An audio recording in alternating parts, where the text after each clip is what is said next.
They not like us. They not like us. They not like us. They not like us. They not like us. They not like us. You think the Bay gon' let you What is good, YouTube? This is your boy Aaron, It's Brian. and this is the Courtside View podcast. And today we are recording on a Monday, and I have to say, I'm glad we recorded on Monday because we can react to the series that are finally over for the second round. And one series I am excited to talk about is the Timberwolves versus Nuggets series. We won't get to the Knicks and Pacers series. We won't get to the Mavericks versus OKC series. But I want to stay in this series because Anthony Edwards, man, that's my guy. That's my guy. Now I ain't gonna lie. I flip flopped my picks. My original pick Mm-hmm. was Denver in 7. I was close, but yet again I was wrong. Then I went to Timberwolves in 5. Then I went back to Denver in 7. So like I've been flip flopping my picks. You've been consistent. I have to give you credit on that one because you said, well, actually, I take that back because you did flip your pick to Denver. It's 6. So you're not out of blame for that either. So, Whoa. well, What you yeah. mean? Last podcast, you did flip your pick to Denver. No, wait. I take that I back. said I I said take it back. Wolves You in said 6. Wolves in 6. I take that back. All right, I got you. You right. I forgot we didn't record a podcast yet. So it was just me recording myself. So you've been consistent this entire time. So I give you credit. But I will say though, I don't know if you would still be that confident if we would have recorded before last night's game. I don't know if you would have still picked Timberwolves in 7 because it was not looking too good for your Timberwolves. That's all I gotta say on that matter. I'm just saying. People asked me what I was going to do if I didn't win. I Mm, guess we'll never know. I guess we'll never know. Well, you're very lucky we didn't record on I Saturday would have I would because have stayed put. okay, all right, whatever.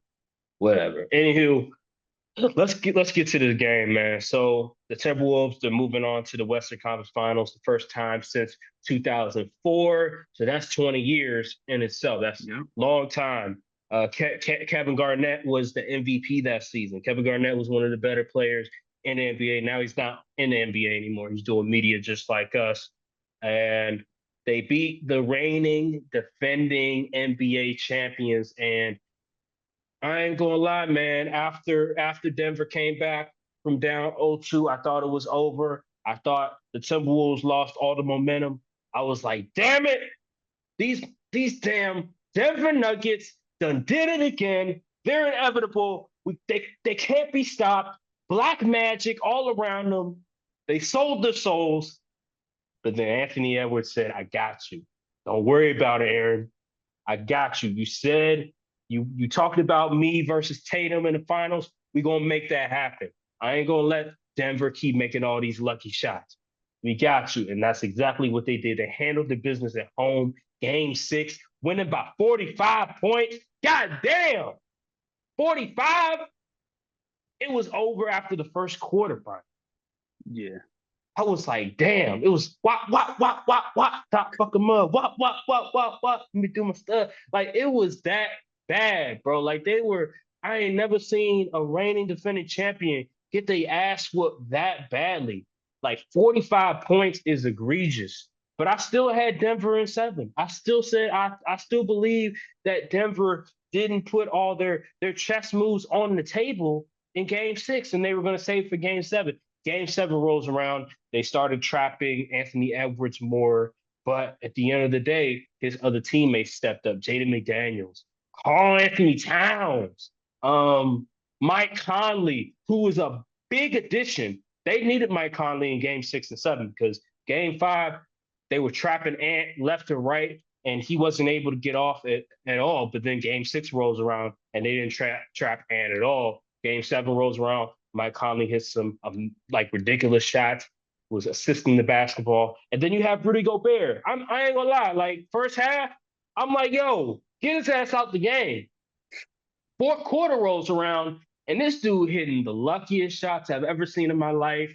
He has some of the worst hands I've ever seen. but he hit an and one layup. I was like, what is going on? Is the basketball gods finally saying something else? Is the basketball gods finally going against Denver for once? And it turned out in our favor, and they lost. The Timberwolves won, and I just gotta salute everybody. Karl Anthony Towns, I didn't think he had it in him. I was like, Mm, yo, I thought he was a playoff choker. He plays the game so awkwardly. Like it just seems like every time he touches the ball, like I get nervous. I'm like, oh, like he it's just like he looks so uncomfortable. Him and Gobert look so uncomfortable on the court, but they found a way to get together. Karl Towns, he defended Jokic the best you could really defend him, and Jokic still got his points, but on like I think it's like 25 shots or like it was a lot of shot attempts.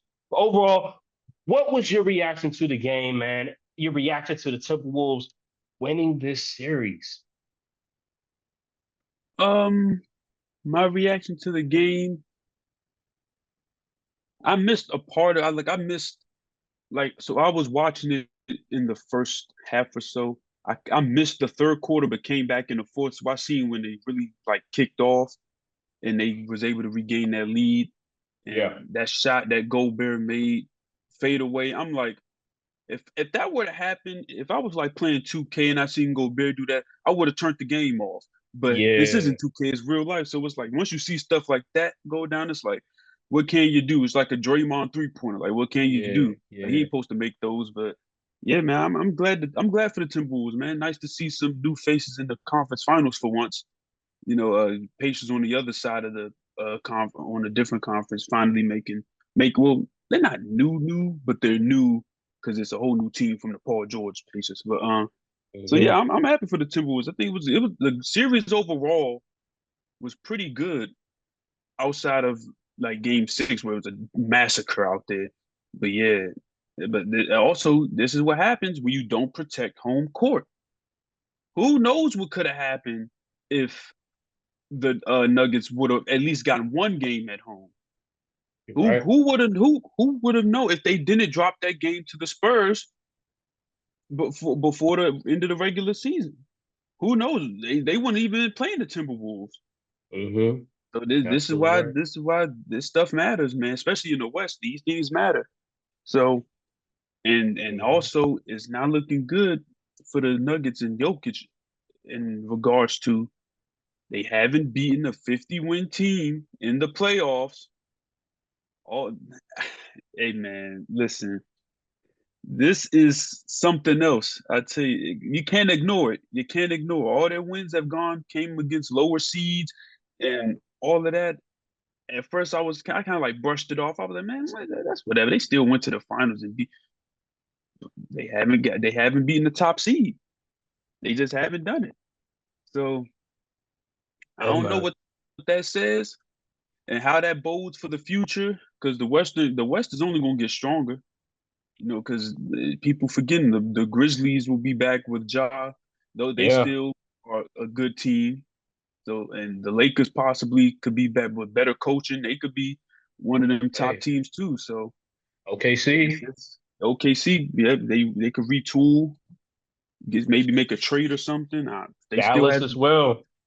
Dallas too. So it's not going to get. It's going to be tougher from here on out. I don't know how people came to the conclusion that after that last ring, the Nuggets was some kind of dynasty. I didn't Yeah. get that personally. I was like, they're just a good team. Like I'm confused. Like people don't realize how hard it is to win, let alone make back-to-back finals. So then wanted to crown the Nuggets as something new. It's like, whoa, they beat the Heat. Hmm. They beat the Lakers. They beat the Timberwolves. And they beat who's the first round team? Was it the Pelicans? Um. Hmm. They no, it was the Timberwolves first round. It was Phoenix the second round, Yeah, and Phoenix. Yeah, Lakers third round.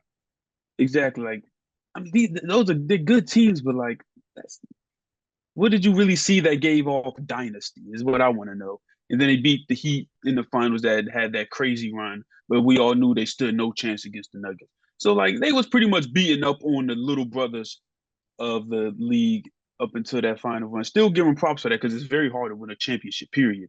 But I didn't see the dynasty talk. People was everywhere. Jokic is a phenomenal player, but it just seemed like it was like a destiny run for them. Everything was going right for him last year. Kind of Mhm. like how like the Bucks in 2021. It just seemed like everything went right for him. So that's what that is to me. But yeah, the Timberwolves, man, Timberwolves should be really. I really like what it seems like once Anthony Edwards came into the equation, he got drafted. He just needed a few years, and he's really seems like really embraced that alpha role, and he's not scared of being the guy. And it seems like it's starting to have an effect on Cat as well, because back when Mm. Jimmy Butler on the Timberwolves, Cat was like he was like a mouse in the house, but now it seems like he's more confident in his game almost. So and you got to get tip your hat off to Anthony Edwards, man, and also Chris Finch. Yeah. Micah He's Nori as out there with well. he's out there with the crutches. He's out there with the Hmm. crutches. Keep guys ready to play, man, and then this is what happens. And the Nuggets, they didn't have the depth to compete with the Timberwolves. Yeah. Even though Jamal Murray got his game off, he had 35 the On game 7. 27 shots. Yeah, but 13 makes on 27 shots. I mean, 48% field goal percentage is pretty solid, but at the same time, and 27 I shots. don't blame guys like that for emptying the clip game 7, I don't honestly. blame you But either. I I don't got a blame you either. question. Where was Michael Porter Jr.? He had the series of his life against the Lakers. Then he was nowhere to be found this series. He had 2 games where he scored 20 points. And his other box score, not good. 3 for 12. He was just stinking up the joint. Aaron Gordon, 2 for 5. Caldwell Pope, 2 for 7. Christian Braun, 1 for 3. Reggie Jackson, 0 for 1. Justin Holiday, donut. So it was Mhm. really Jokic and Jamal Murray, and everybody else was garbage. Yep. You're not going to win like that. Nope, not at all. And Timberwolves had a good strategy. They came in with the game plan. They said, listen, we're gonna put Cat on Jokic and have Rudy Hmm. Gobert roam and play Hmm. help side defense. And it worked. Because They Aaron also, Gordon is not a good shooter. So that way you don't have to draw out like you guard Jokic, right? You guard if when Rudy Gobert was guarding Jokic, it was just bad news. He was taking him out of the best element of his defense, which is rim protection. So when hmm they said, okay, Chris Finch was like, okay, let's just switch that up. That way, Aaron Gordon isn't a shooter. He's not a threat. Now, I wonder hmm how they're going to do. Well, the defense should probably be. They should be able to. They should be fine running Rudy at the 5 yeah, yeah. against the Mavs because Cat could follow. I think Pete. No, do they play Lively and Gafford? I don't think they do. I think one I comes off don't, the I bench. don't, I don't think, I don't, no, they don't play. I think Gaffer comes off the bench. They have Lively Okay, play the gotcha. 5. So Cat could roam. He could watch PJ Washington or whatever. But yeah, they had a good game plan. That's what happens when you have a coach that makes adjustments. Because it was looking bad. They dropped those 2 games and said, all right, we got to lock in. Hmm. We got to lock in. Well, So yeah. well, the thing is that that's what they literally did games 1 and 2. I mean, and they just decided to go away from it because game 3 and 4, they just said, we're just going to have Rudy Gobert guard Jokic 1-on-1. And I was confused. I was like, why would you go away from what won you the first 2 games on the road? And so game 7 rolls around. They had Gobert guarding Jokic 1-on-1 at times. They also had some like a Nikhil Alexander Walker. He would also trap Jokic, like fake trap a little bit. Like he'll look like he's about to come and double, but then he'll recover to his man again. Like they'll do that sometimes. And that worked. Like that bothered Jokic. He still was able to get, what was it? It was 35, I think it was 34, 35. He was 13 for 28 on a 56% field goal percentage. For Nikola Jokic, that's not normal. Like he normally gets up in the 50 percentile. For him to shoot 46%, that's a W. And then also not being able to get double digit assists, double digit rebounds, that's a W as well, because he's not impacting the game. like he normally does. So they were able to just make him a scorer. That's the thing when it comes to the Nuggets. Just and I know easier said than done, but just make Jokic a scorer. Limit his assist numbers, the rebounding numbers. Just make him strictly a scorer, and then the other guys he won't be able to impact the game. Now that's easier said than done because there were times when Michael Porter Jr. He had open shots, he wasn't able to make them. Caldwell Pope as well. But I do have to give credit to the Timberwolves because they have guys that are athletes, man. They got guys that are fast, quick, athletic. So it messes up the timing of the players, the rhythm of the players, even if they are open, because they're not in rhythm, because they're not in a timely fashion, they're not used to shooting it at a certain time length. It's going to mess up the flow of everything. And you see a Michael Porter Jr., you see Caldwell Pope and all these dudes not making shots like they normally did against the Lakers because, again, the time was all messed up. They weren't able to get in rhythm. And got to salute to the you got to salute to the Timberwolves for doing that. They have the best defense in the NBA by far and none. They held the Nuggets, I believe, 3 straight times this series to under 100 points, which is insane for one of the better offenses in the NBA. So you have to give credit to the Timberwolves on that. I want to go back to your point about Anthony Edwards, and I was thinking about this after the game. I mentioned this before, but I'm gonna mention it again. Anthony Edwards is everything that Andrew Wiggins should have been. Like just plain and simple. Like the comparisons, he was compared to Michael Jordan and Kobe Bryant coming out of Kansas. Anthony Edwards is being compared to Michael Jordan. This is the difference between in mentality, right? Anthony Edwards has that dog mentality. He has that mentality that he wants to kill you. He's a leader. While with Andrew Wiggins, he's more reserved. He doesn't want it as much. Like it's just a difference in mentality. Both of them are super talented. Andrew Wiggins was the more talented player coming out of college, but you see the difference in a guy that wants it and then a guy that is okay just being in the league. And those are the two differences between Andrew Wiggins coming into the NBA, being drafted to Minnesota, well, being traded to Minnesota, and Anthony Edwards, both number one picks. Anthony Edwards coming into the league. And from day one, you could tell that he was hungry, that he wanted it, that he wants all the awards, all the attention, all the shine, and he wants to win a championship. And he's done that. And salute to Anthony Edwards because he's showing what it means to be a leader, to be one of the top guys. He wants to be the face of the league. He wants to be the person that people go to when he wants to be the marquee. That's who Anthony Edwards is, and he showed it this series. He didn't have a good shooter night. I will Nope. admit, 6 for 24, agrees. I think he had 16 points. Didn't shot the ball well, but you know what else he did? He defended. He did all the little things. He got rebounds. He got steals. And when you do that, that lets me know that you don't solely rely on just your scoring. You're doing a lot of the other stuff. That's one of my problems with Luka. We're going to talk about that coming up. Is that if Luka is not scoring, I mean, what else? Like, yeah, if he's not getting assists, if he's not scoring, he's not doing much else. And see, that's the problem. And that's what's going to be the problem with the Mavs is that Luka is not affecting the game on both ends of the floor. He's only affecting the game on one part of the floor. And when he's not able to dominate on that one side of the floor, he's a liability. While with Ant, he can go both ways. He can do everything you ask of him.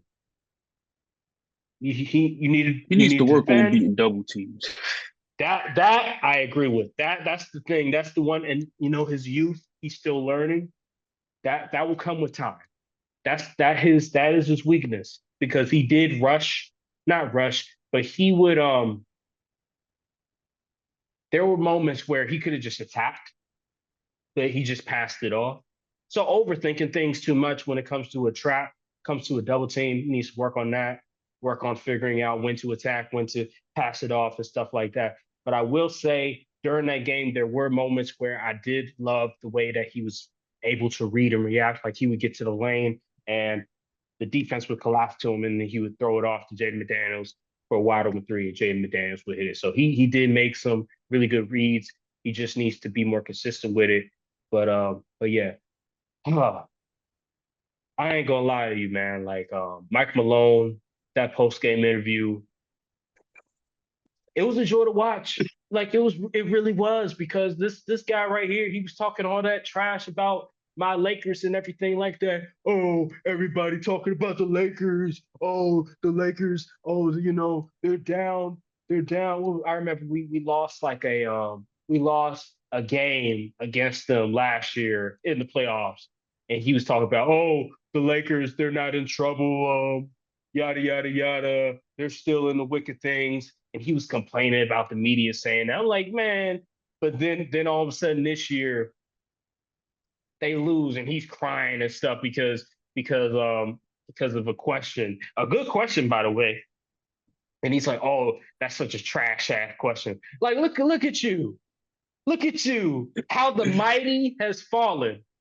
How the mighty has fallen. When they won, he was wearing a chain and all this other stuff. He was celebrating. But when you lose, oh, you're a sore loser. Oh, that was a trash ass question. Man, get out of here with that stuff. Jamal Murray, oh, it feels good not to be the hunted no more. Oh, y'all were fatigued from being the hunted.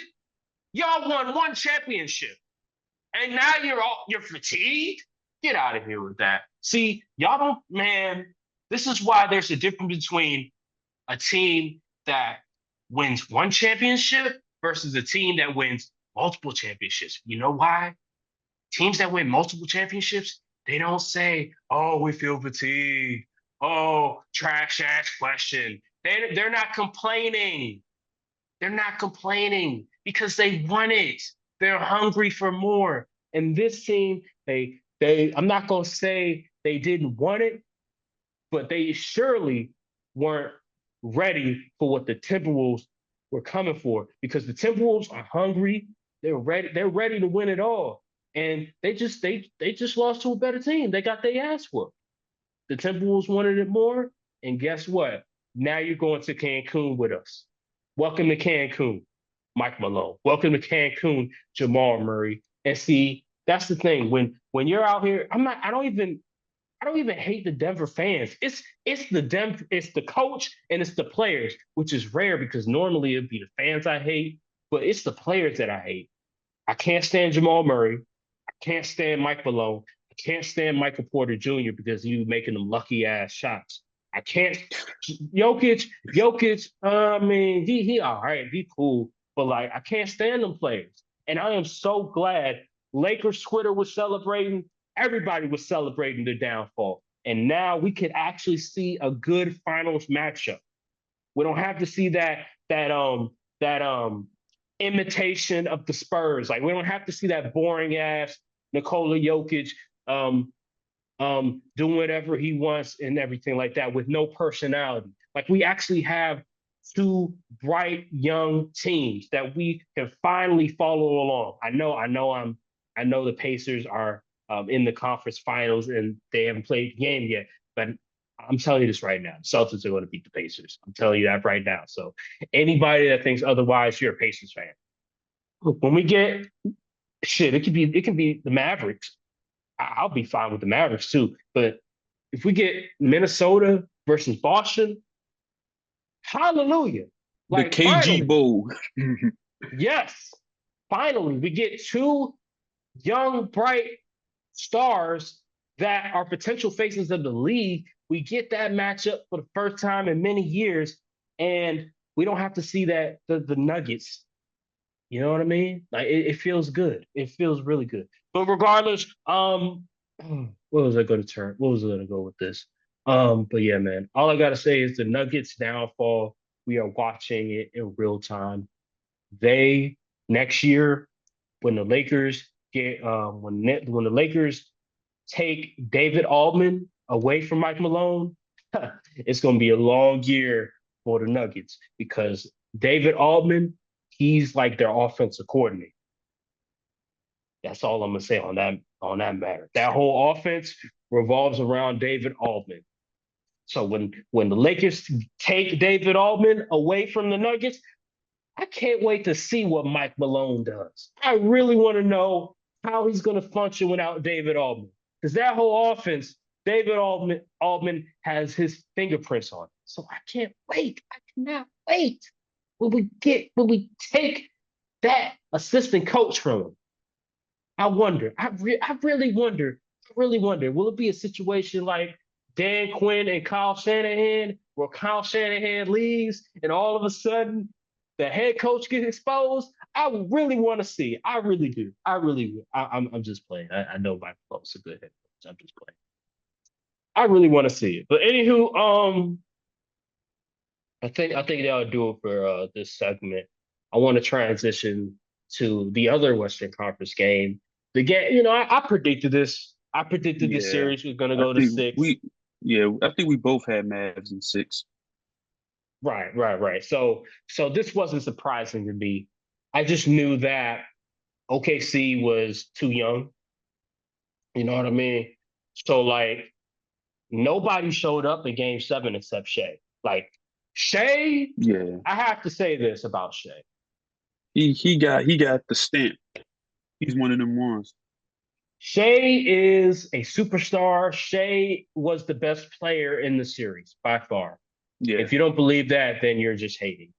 Shea had no help. He was by himself. Chet didn't show up. Jalen Williams didn't show up. Lou Dort didn't show up. Um, whoever you named didn't show up. It was him by himself, averaging 30 a game, and they couldn't do anything. Like the offense was just sporadic. There was no flow yeah. to the offense. It was pretty much drive and kick. It didn't feel like they were running any plays at all. So the Mavericks just took advantage of it over and over again. They were able to key in defensively. It was too easy to really defend. I mean, if you're not going to run no plays, if your best players besides Shea aren't going to amount to anything, aren't going to hit They many shots, it's going to be easy to key on. they And so they don't really that, have guys that can put the ball on the floor and get their own shot outside of Shea. yeah, Like and Jalen Williams, he tried, but like he's yeah, not. he tried. He wasn't. Nothing was falling for him. He wasn't getting How the good looks like he used to get. So how is he 88 on 2K? that's why I don't play that game no more. You don't see me Haven't playing played no 2K, man. What? I 88 barely on even 2K play is for all Madden. stars. 88 in 2K in previous years is Paul George level, Jimmy Butler Hmm. level, James Harden level. Now it's like guys that are not even all stars. Like what is going on? Like I don't understand that. It makes no sense to me. I don't even think like I think what was it? Wemby's overall what was he like an 89 in 2K? But Jalen Williams is only a one overall less than Wemby. Like, hey man, the rating system is ridiculous. But regardless, Luka didn't have the best series, but he did show up when they needed him most. He's still dealing with injuries. Kyrie Irving, I think he had a pretty solid game, game 7. I think no, I say game 7. Game 6. I think game 5 he didn't have a really good game. I think he may have had what was it?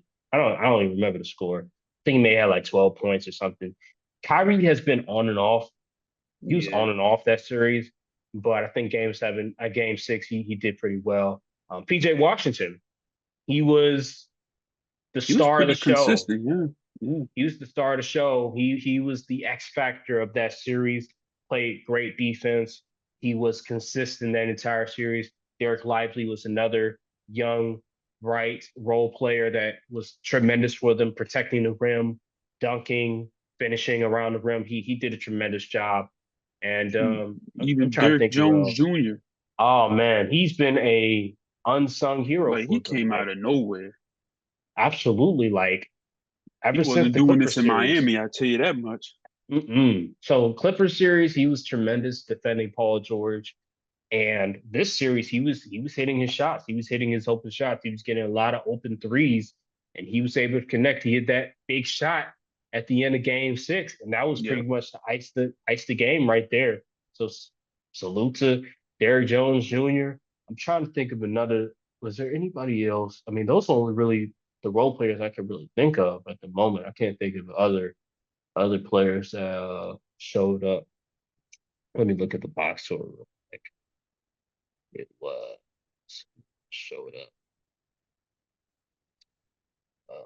I doubt Tim Hardaway Jr. did anything. Let's see. Who showed Was up for all the right. Mavs? So, all right. Tim Hardaway, I mean, 1 for 2. I mean, I guess, like, what else we got here? What else we got here? We got, all right, Josh Green had 6, Luka at 29, Kyrie at 22. Oh, I forgot about Daniel Gafford. He was another one. Yeah. He was another one, a big trade addition for the Mavericks. See, the Mavericks, they hit a home run in the trade deadline, trading for Daniel Gafford and PJ Washington, because those two guys just added more athleticism, more length to the team because they were missing that. They were missing the athleticism, they were missing the defense, they were missing the size. And those two dudes brought that to the team. And now they're in the Western Conference Finals because of those moves.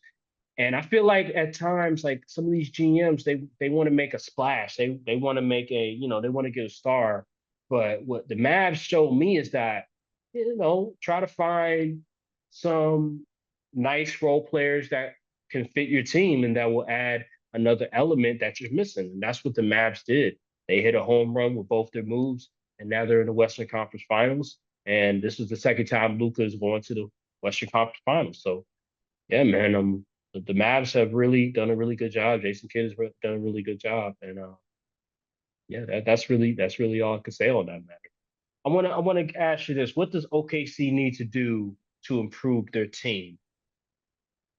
Well, they need to get actual bigs because Chet Holmgren, he's the only like big and he doesn't play like a traditional big. So Mm-hmm. yeah, they were small out there on the court, and the Mavs took advantage of that. They really couldn't get much penetration in the paint on the offensive side outside of Shea. Mm-hmm. So they need some dudes, man. They need dudes that can protect the paint efficiently. Can't rely on Chet to do everything out there. I know he's 7'2", 7'3", or whatever he is, but Mm-hmm. he's still a small dude. He's still small. So he's not really that defensive anchor that they He's probably like a thought he was. Porzingis. He's probably he's Yeah, like Porzingis. yeah. So they need to get some real bigs out there, and they need to get dudes that can handle the ball and initiate an offense. Because Shea, although he's a point guard, he's not really a playmaker. Yeah. Honestly, he's like a shooting guard to me. I thought he was a shooting guard this whole Mm-hmm. time because he plays like a shooting guard, but he's not really a one type dude. Like yeah, he'll get you a bucket, but is he going to really create many opportunities for others? And then you got to get some guys that can put the ball and create their own offense outside of Shea.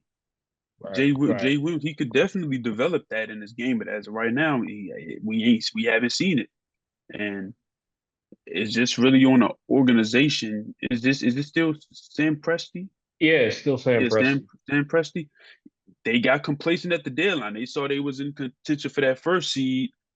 Other teams loading up, and they thought they were in the position to where they could go all the way with this roster. And I was like, no. Most people were No. just like, yeah, y'all the 1 seed, but no one really took y'all serious as Mhm. real dudes. So it's just being content. You got all this capital. You got dudes other teams would like to have on their team, and you just sat there on your hands and did nothing. And windows aren't open very long in the NBA. So who's to say you would even be a top 3 seed next year? So yeah, man, they, they Yeah. just they just gotta improve. They gotta improve that roster and And then take you get. and take less pressure off guys like Shea. Hmm. He averages 30. He did what he had to do, but hey, you can only do so much. Yeah, you're right. And you talked about windows closing. You have to also look at it from a financial perspective. Like Exactly. It's gonna be guys, in a few years. hey, There's gonna be some dudes that's gonna want some money. yo, all that talent on their team, you got to capitalize on it because eventually they're gonna want to get paid. Look what happened with Kevin Durant, Russell Westbrook, and James Harden and Serge Ibaka. They had a young group, and then eventually they weren't able to capitalize on it on a championship.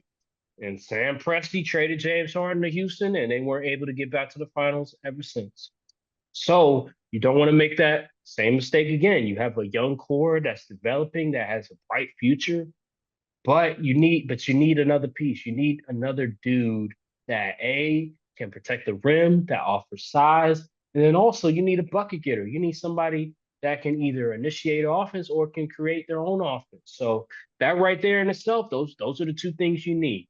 Only guy that's really getting paid on that team is Shai Gilgeous-Alexander. Everybody else is on a rookie deal. So you have some flexibility. You have room to acquire another piece. Who that piece may be, who knows?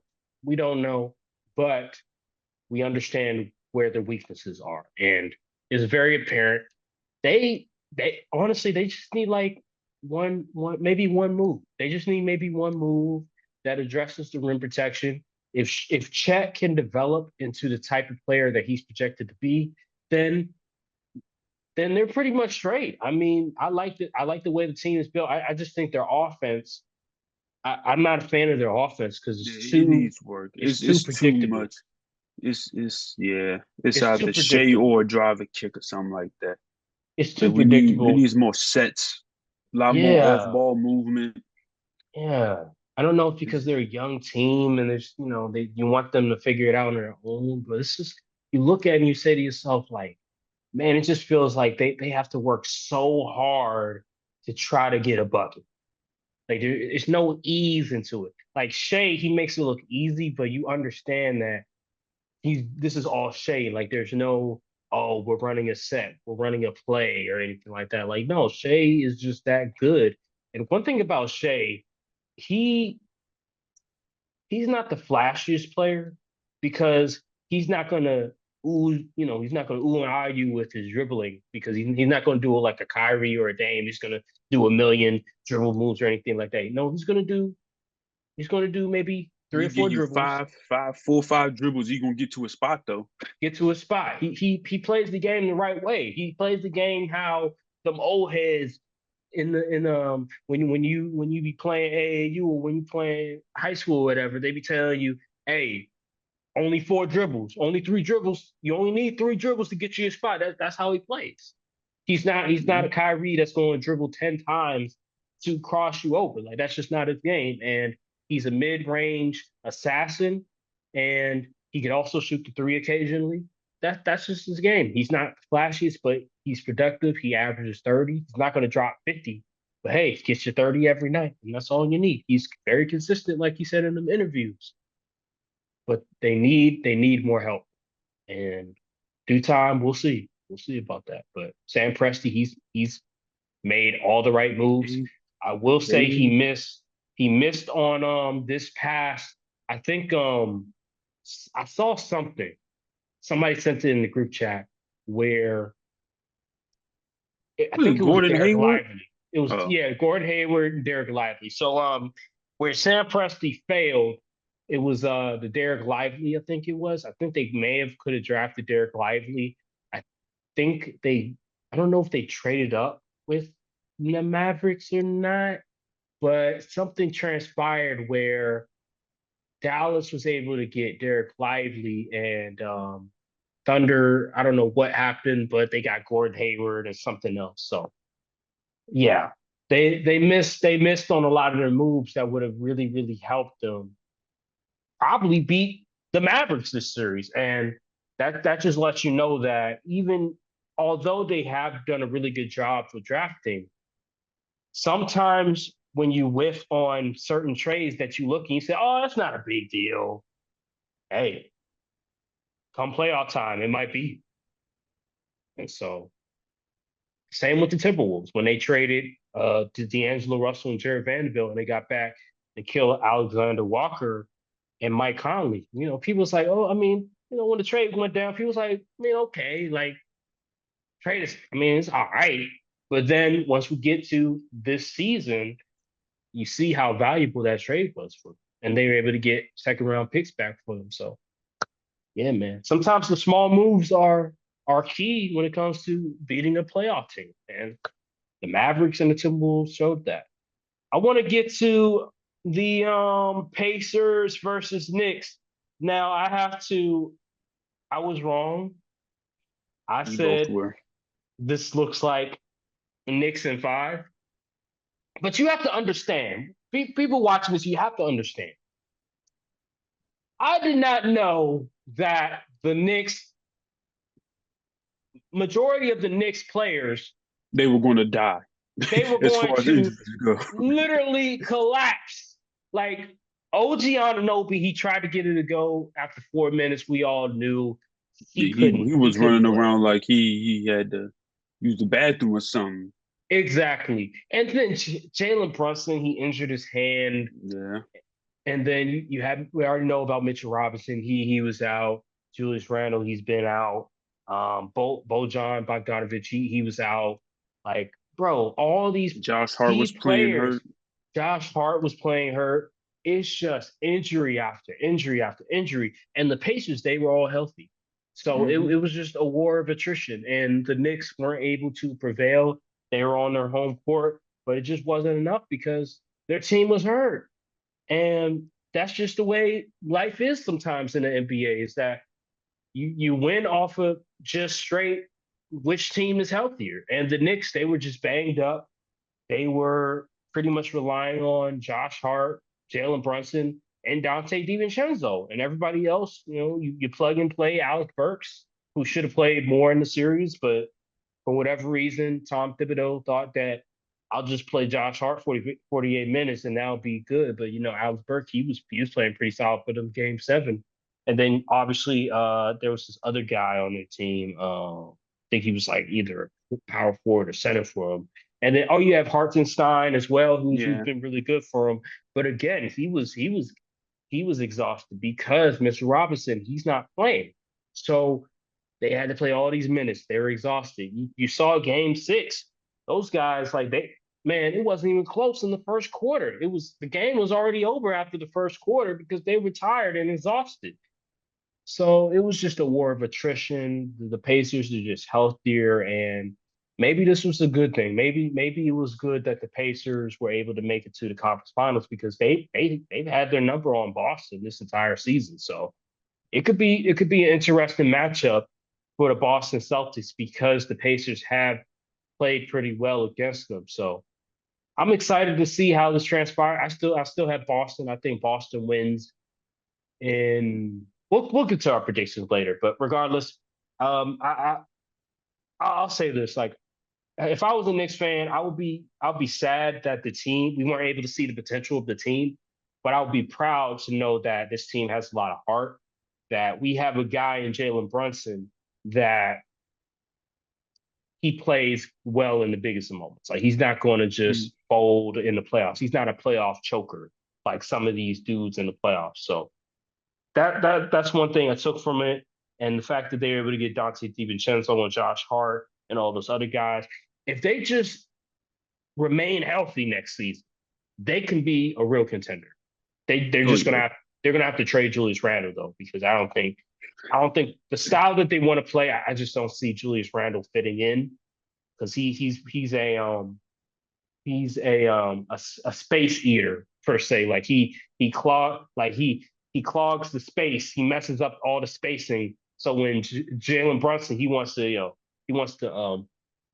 get to the paint, he can't because the defense is keying in on him. And Julius Randle, he's not a threat from the outside, a la Aaron Gordon. And so I think they're going to have to trade him. Who are they going to trade him with? I don't know, but it's going maybe. Here's the thing. I'll get. Matter of fact, what was your reaction to the game? Let me get your point first. What was your reaction to the series? I was thoroughly surprised with the Pacers. I gave them pretty much no shot to win this. But they came in, they proved me wrong. They undefeated at home. I didn't think that was gonna hold up true the entire series, but they every time they was home, it was a movie. So they got the Knicks up out of there. And All the Knicks had to do was win one home game. They couldn't do it. And like I said, there's a war of attrition. They was hurt. And it was noticeably the way the players were moving out there was like, yeah, it's not looking too good. It seemed like the Pacers, they just had fresher legs in my opinion. Hmm. And so that's what it really came down to. And Halliburton, he didn't start off the series all that hot, but he sure did end it hot. That man was going crazy. Like I was watching Game 7. Now as soon as I seen Halliburton, he had like three threes in a row. I said, "Yeah, they going home." I was like, "The Knicks, they're done," because this is not a way to start off a Game 7 at home to be getting cooked like that. And like Hmm. if it was like another player like if it was Siakam cooking a little bit, you could like weather that. But like once Hmm. the star players getting this game off like that, and the league just growing and going, it's like yeah, you're going this night, this night. And then the fan, whoever that fan was, it's your fault for starting. You should have just kept your mouth shut and just let Halliburton just play normally. But see, this why you paid for courtside seats. Why you want to trash talk to the player? Especially in a moment where the momentum is taken away from y'all because you lost Game 6.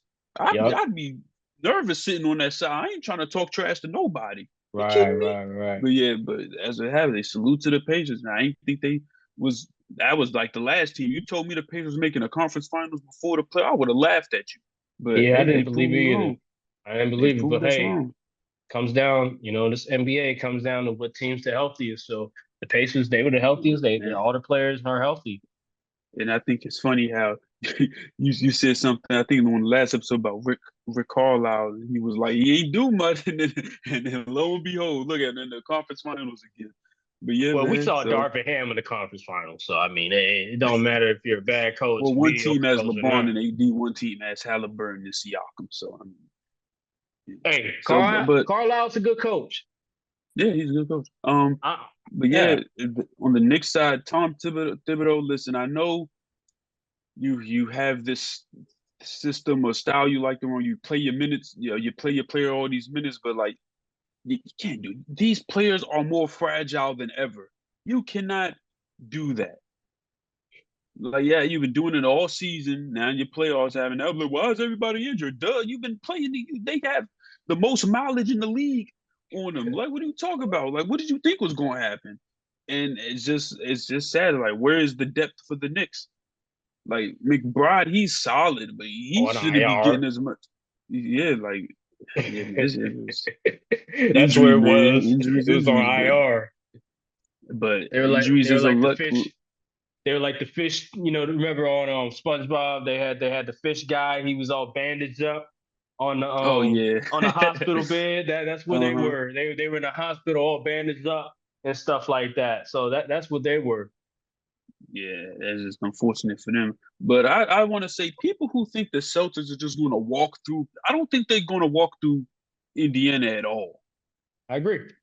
Like I think it's going to be much closer than people think because you said they had their number this season, Yeah, and the Pacers have a very efficient offense, and the Celtics they play defense, but they're not like a really like super they're not defensive dominant. team. They're not Yeah, Timberwolves.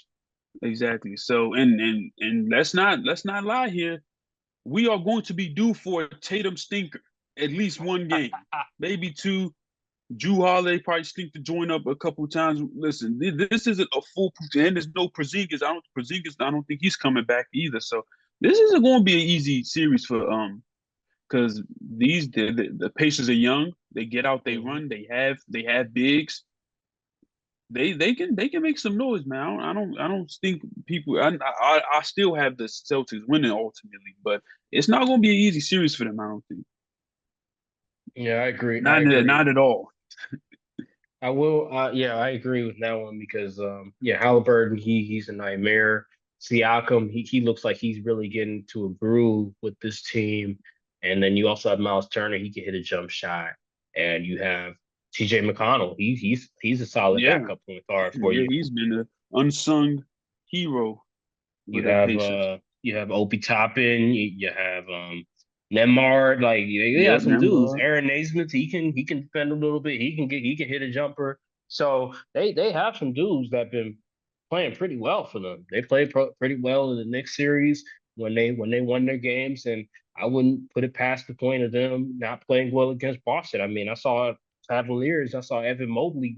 I saw Evan Mobley have some pretty good games against Boston. I saw Derek Garland have one good game. So I've seen the Celtics sort of put their foot off the gas a little bit, like underestimating their opponent.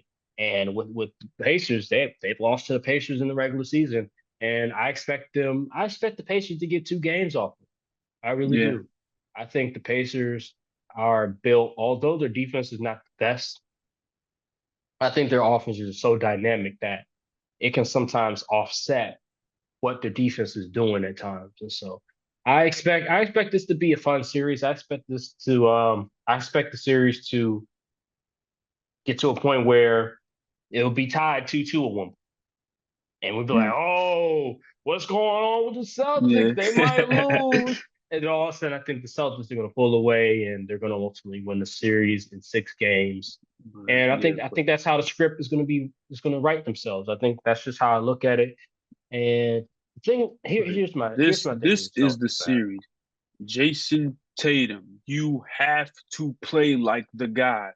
Like seriously, I don't want to see the same old tween step back threes. No, we need you to open that back, bro. The Pacers defense is not that good.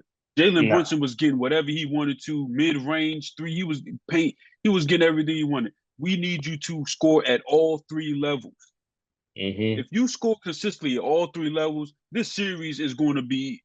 It's not going to be a cakewalk, but you'll win. You can win some games comfortably. Hmm.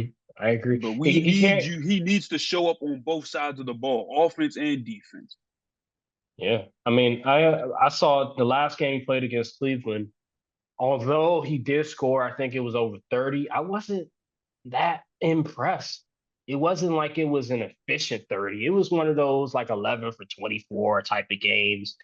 He was okay, right? It was like, oh, I mean, it was like, all right, like yeah, he scored 30, but it wasn't as impressive as I thought. And like I remember the people that were announcing the games were like just gassing up Jayson Tatum. I'm like, he had a solid game.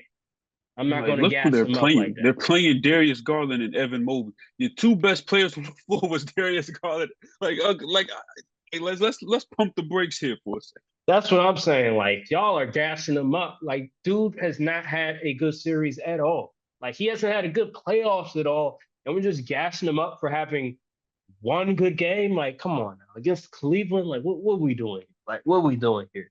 So I have to see more from Jason Tatum because at this point, I'm just like, is the watch fake? Like, is the All Mm. NBA's fake? Like, seriously, where is the Jason Tatum that went toe to toe with LeBron James's rookie season, where he was he yammed on LeBron, like he was attacking the basket. Like, where's that Jason Tatum at? Where's the Jason Tatum that is not afraid to drive to the basket? Where's the Jason Tatum what was it, game 6 against Milwaukee?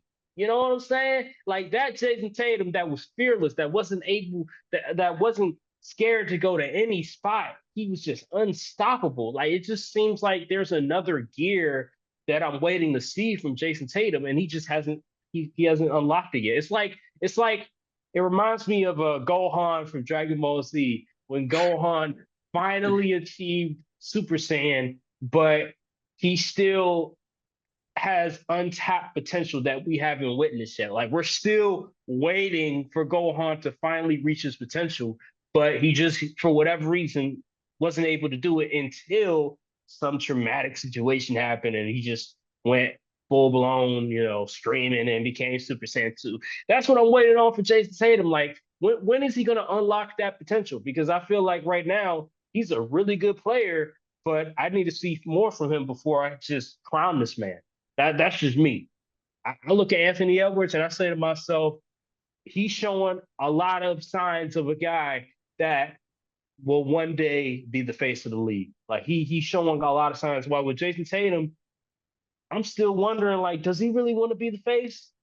Does he really want to be that guy? Like I see you on commercials. I see you in articles being a good role model to the little kids out there. But when it comes to your game, on the court, I'm just sitting there. I'm not impressed. I'm still Mm. waiting. I know you have the potential. I know you have the game, but it just seems like where's the passion? You You just know you who Jason Tatum reminds me of? who you remind me of? He reminds me of the NFL Josh Allen. Josh Allen. Really? Hmm. Josh Allen? I'm gonna tell you why, because Okay. when he's on, when Josh Allen is on, it's like, yo, this dude is phenomenal. He could really be one of them dudes. But when he's terrible, it's like, oh my goodness, what is going? It's like watching a train wreck. Like it's bad, but you can't really look away. And this is like, and then Josh Allen, he has these teams, he has good players, but he just can't seem to get it done when going against the caliber of dudes or teams that's really supposed to be, hey, you beat this team and we'll shut up about you. And it just doesn't happen. And it's like this guy really could be top two minimum, but we just Something when we're about going him. to see it all together, Yeah, when we're something going to about see him. it completely in the playoffs. I would have said Justin Herbert, but Justin Herbert can't even get to the playoffs. Yeah, he can't So even get into playoff. so yeah, man. I want Tatum to be one of the guys. I want him to be some like top three dude but he had it all coming out. Like I saw him the first few years he was in college. He was scoring all over the place. It was like, yo, this Mhm. dude, he's efficient. He plays defense. He's getting to a spot. He's getting attacking the lane. But now it's like he watered down his game so bad. It's like if he's not playing lights out, he's like slightly he's above, but he's good, but he's not. I'm like when I watch Tatum, I don't see superstar. He's a Like regular season player. He's a he's a regular season player. superstar technically, but when I'm watching him play, I'm like I don't see superstar a lot of the time. I don't. It seems Right. like he's going through the motions almost out there. Like he's Mhm. able to get what he wants, but it's just like man, it's like having a the whole what Shannon Sharp collard greens of chicken wings and all that, but the food is just like the food is kind of bland. It's like the presentation was good. It was just like the food itself though. It was like, Ain't hidden. Ain't hidden. yeah, it was like, it was all right. Ain't hidden. It's like I don't know. I don't know, man. But like, just I don't know if it's yeah, Celtics. absolutely. I don't know. I'm just not honestly impressed with Celtics basketball. Period. I don't know. I just don't like the way they play. Honestly, I I like that analogy a lot. I do agree. If I would compare Justin Herbert to somebody in the NBA, I'll compare it to Zion. That's how I compare it to because just you brought up the point. He only made the playoffs. He doesn't make the playoffs. Zion doesn't make the playoffs. They're both immensely talented players. But anywho, back to Jason Tatum. I totally agree with you. There's just something about him that he fits the type of player that you look to as the next face of the league. exactly. He's the prototype. He has he's the perfect role model. What I'm saying? He has a son. He's a good father. Like it's so He ain't in no he drama. stays out of trouble. He has a mom that he loves so much that he talks lonely about. You know what I'm He's saying? he's he's a Kobe disciple. Kobe disciple is, but it's just he just missing that something. He's just missing that certain thing that puts the really good to the great. And Mm, he just hasn't reached that mark yet. And it's weird. Like he's one of the strangest players I've ever examined because it's just like we look at him, I say he's a top 8 player, but when you watch him play in the playoffs, you're just like, this is not how a top 8 player is supposed to play. And then he makes all NBA first team the past 3 years. He's top 5 in MVP voting. But when we get into the playoffs, it's just like, where is it? You know what I mean? Where's the guy from the regular season that got all NBA first team votes, MVP votes, was proclaimed as a top 10 player? Where is that guy? And I'm still searching for him. It just hasn't materialized in the playoffs. And it's just weird to me. Now you could say the same thing I remember at one point Joel Embiid was that way, where he would go into the playoffs and he wasn't the best. But then all of a sudden, I will say the past 2 years, he's starting to get it together. We just this past season, when he played the Knicks, he had a 50-point game. So he's had great games in the playoffs. Where I look at with Jayson Tatum, he's had some great games, but it's just like you could probably count on one hand the amount of great games that he's had. And that's crazy because he's been in the playoffs every single year of his career. He's been in the league for like what is it going on 6 years now? Yeah, he got And drafted in 2018, right? Yeah, 2017. 2017. Dang. Yeah, 2017. So he's been in the playoffs from like 2018 to 2024. So he's been in the playoffs for six straight seasons. And I could probably count on one hand the amount of great games that I've seen him play. Like I can't recall that many great games I've seen from him. You know what I mean? So it's just like the consistency is a concern for me. And I go back to what you said last year when you talked about not crowning him as a superstar too early. Like I still need to see more. And I'm still on the fence. Like I'm still like I want to call him a superstar, but then the playoffs roll around and he's not a superstar. It's hard to say, man. Let me preface the problem with Jayson Tatum in this one simple question. Who would you rather start a franchise with, Ant Edwards or Jayson Tatum? Right now, I have to go Anthony Edwards. That's the problem. Mm, That right there is the problem. Because I look at Anthony Edwards and I say to myself, one, he's the more explosive athlete. Although he's shorter, he's more explosive. He's a leader. He's vocal. He hold people accountable. He can shoot the three. He can shoot the mid range. He has the turnaround jumper. He has the dribble package. He's not the thing. He can go to any spot on the floor. While with Jayson Tatum, there's times where he gets clamped up. Like a guy will keep his he will stay on him. Like he won't go past him. He doesn't have that quick burst like a lot of the other wings at his position. And so that's why you don't see him a lot of times be able to go to the paint so much because there'll be an elite defender guarding him and he can't shake him off. While with Ant, although he's shorter, he's so athletic and so quick that he can beat somebody off the dribble. Tatum, Ant he strong can't do too. that. He is strong. And he's younger too. And he's younger. Yeah. You got him by Ant like like 22, ain't he? 22. He got him by like 4 years. So like that's the thing, man. I would build around Ant right now. And the thing about the two players, which is weird, is that I think I have Jayson Tatum ranked higher than Ant. But when you look at both of them in the playoffs, it's just like, how can I have Jayson Tatum higher than Ant? The way that he's Mm. playing right now. It's just it's conflicting, man. I'm conflicted. Well, I don't. he's only 26, so that's like 4 years. Yeah, yeah, yeah. But I'm just saying, at this point, he should be. I mean, he is an MVP caliber player. I mean, he's top five in MVP voting. But at this point in your career, the way that you projected, I mean, he was the number three pick, dude coming out of Duke, like he's first team All NBA the past 2 seasons. Dude, you should be dropping 30 every game like Shea Gilgeous. Like, why is it every other night we don't know what you're gonna do? That's my problem with Tatum, man. I'm just not a.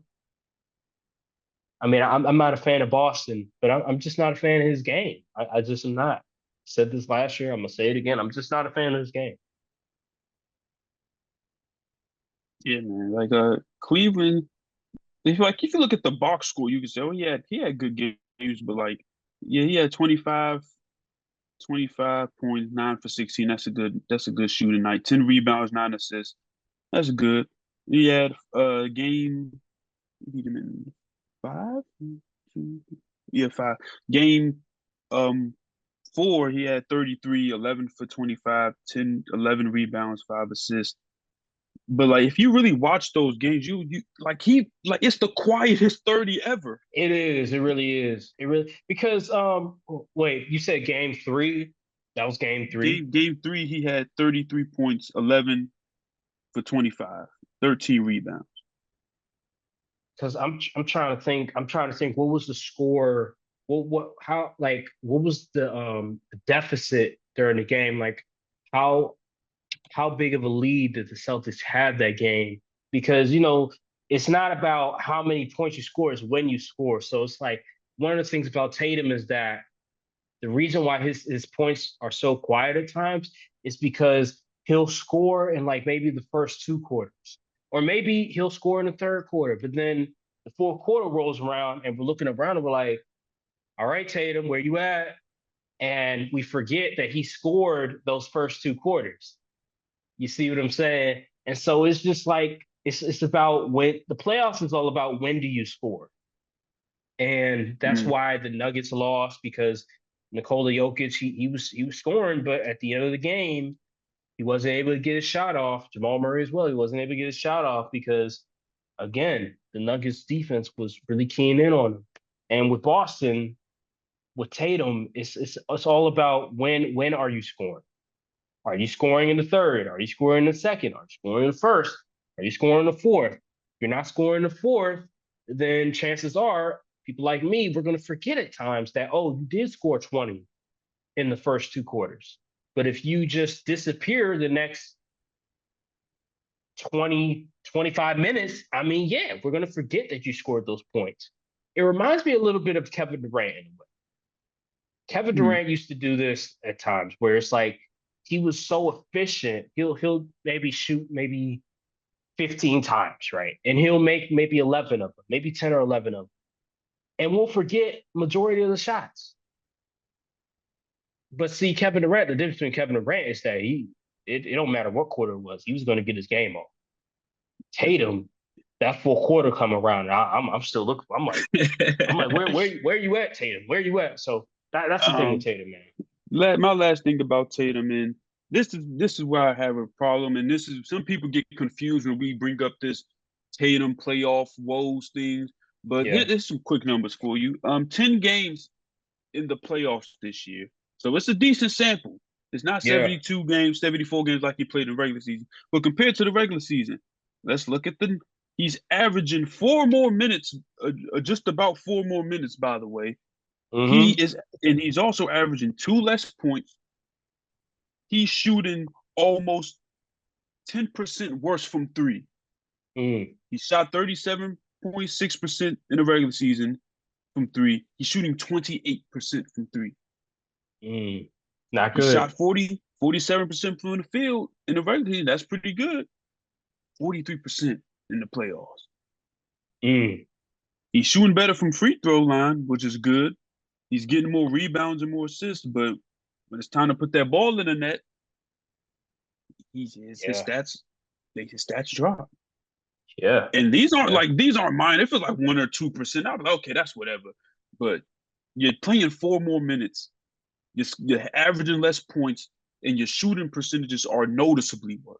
yeah, Like 5% is a very decent drop, yeah. I and agree. I nine agree. percent from three. I don't know. And This dude, people going to say, "Oh, well, it's the playoffs, so their percentage is going to go down by that much. By that much, that's a significant decline." So, anywho, regardless, when we come back, we'll give our playoff predictions, and then I didn't put this on the agenda, but I want to talk briefly because the WNBA they started the regular season last week, and I want to talk a little bit about that real quick, and then we're going to get to the other topics involving Bronny James. I want to talk about that, and also the NFL schedule release. So we'll get to that real quick. So I'll be right. Yeah. before hold on. This will hold my more. Let's look now. People before you say, "Oh, it's the playoffs." People's numbers always drop. Let's look at Anthony Edwards' playoff Oh splits. shit! Here we go. Averaged 25 in the regular season. He's averaging Mm, 28. mm, Shooting, his percentage probably ain't that nice. Shot 35% from three in the regular season, shooting 39% now. damn. 46% from the field in the regular Mm, season, 50% now, Damn. averaging 5 more minutes a game Mm, and on 11 game sample size. mm. And his free throw percentage is up, his rebounds is up, and his assists are up. Playing better competition Steals too. too. Yep. Mm, mm, mm. A conversation will be had. Yeah. I hope we Hey. get that. I hope we get that Oh Timberwolves and man. Celtics. Oh, Oh I'm man. pushing some crazy agendas, boy. Oh my God. Oh, we need that finals. We need it badly. Because I'm telling you this right now.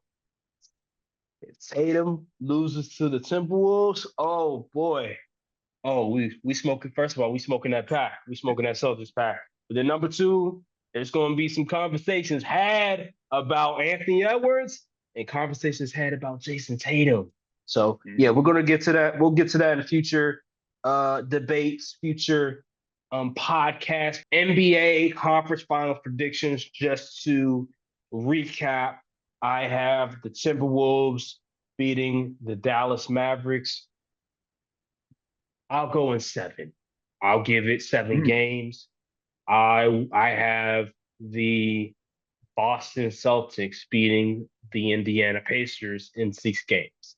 Those are my predictions. What about you? I'm going to go Celtics in 6 against the Pacers, and I'm gonna go.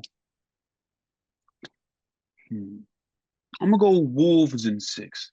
Okay. Not mad Yeah, at that.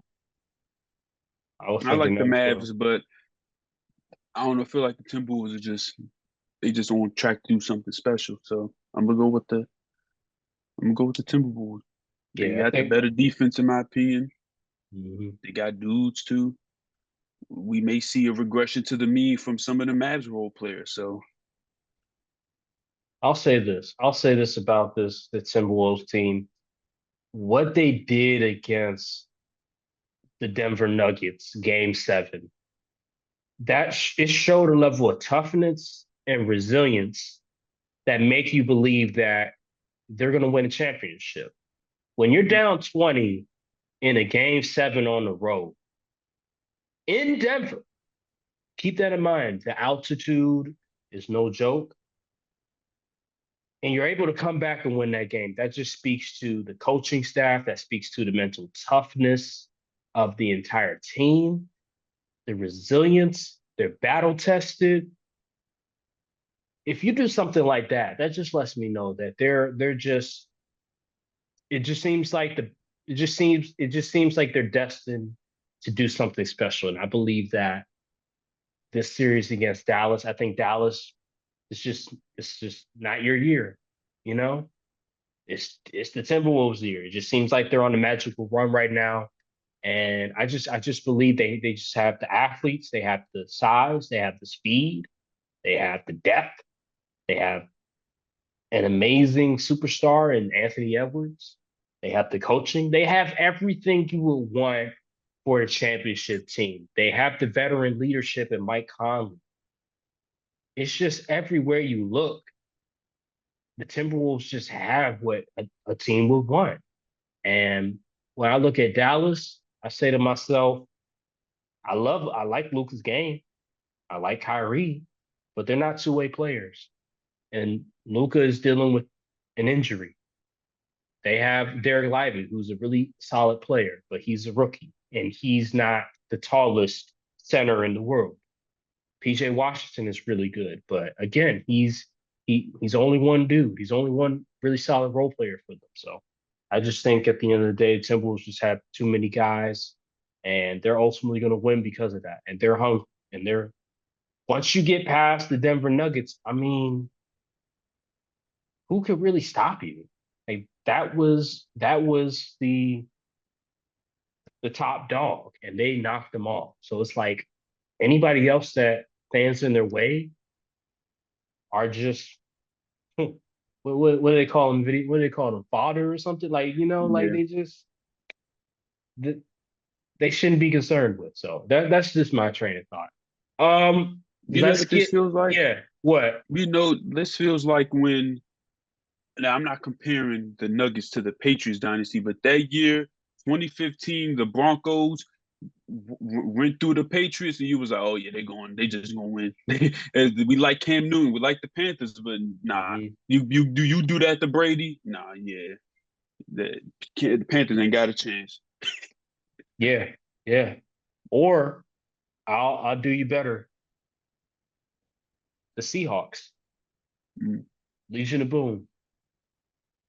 Remember what happened with, we were looking at, the Broncos, man, that high powered offense. They got Peyton Manning. They're unstoppable. Same with Denver. Huh, huh. Denver Broncos, Denver Nuggets. We're like, man, this team, there's no way Peyton Manning losing to Seattle. And boy, Seattle Seahawks, they got a bunch of dogs, they got a bunch of rough riders, a lot of That was speed, a lot of slaughtered. athleticism, and they got slaughtered. Same thing, well, I wouldn't say the same thing, but you get the idea of how like the Seahawks and the Timberwolves, they got a bunch of rough riders, a Well, bunch of game dogs. 6 they got slaughtered, so Yeah. So man, like I just look at that and I say like there's nobody really standing in like Boston, if Jayson Tatum, if he shows up like like he should as a superstar, then yeah, they obviously have a chance and they have the personnel. But in terms of like team, like when you look at Denver, I just looked at them. They're like the smarter team.